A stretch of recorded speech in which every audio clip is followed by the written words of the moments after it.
উম্মতকে দাড়ি দিছিলেন জান্নাতে যাওয়ার জন্য, ওই উম্মত দাড়ি শেভ করি কি করে? ও যুবক, তোকে তো দাড়ি দিছিল জান্নাতে যাওয়ার জন্য। আমার সমাজকে এটা কে বুঝাইলো? কে বুঝাইলো যে দাড়ি রাখলে মেয়ে পাবে না? আমার সমাজকে এই ভুল তথ্য কে দিল? আমার সমাজকে এই ভুল কথা কে বুঝাইলো? আমার সমাজকে এই ট্যাবলেট কে খাওয়াইলো যে দাড়ি থাকলে বিয়ে হবে না? কি দাড়িয়া লাগবো কি বউ নাই?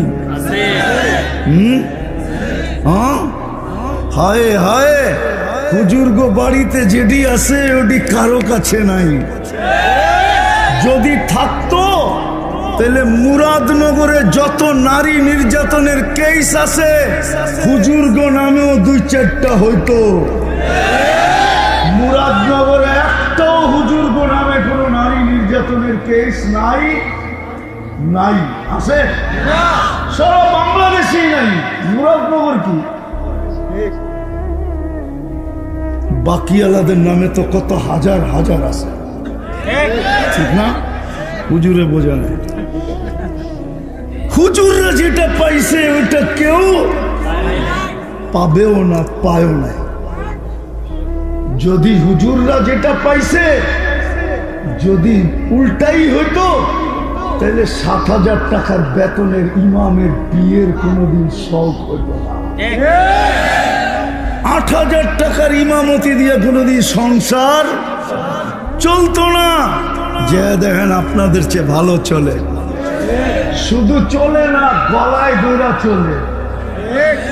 শুধু এতটুক না, ওই বাড়ির মোহাব্বত বাট করলে সারা বাংলাদেশের 18 কোটি মানুষের মধ্যে যদি বাট করে তারপরও এতগুলা থাইকা যাবে যেটা আপনি ভাবতেও পারবেন না।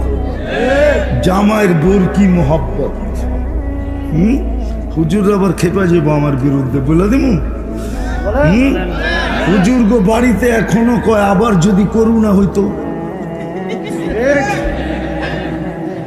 সভাপতি সাহেব বোঝে না, আবারও যদি করুণা হইতো তাইলে হয়তো 1-2 মাসের জন্য আবার কাছে পাইতাম। এখন তো মাসে 2-3 দিনের জন্য আসে। করোনার কারণে তো 2-3 মাস একসাথে কাছে ছিলাম। হয় আরেকবার যদি করোনা হতো, আরেকবার যদি, হায়, এটি সত্য।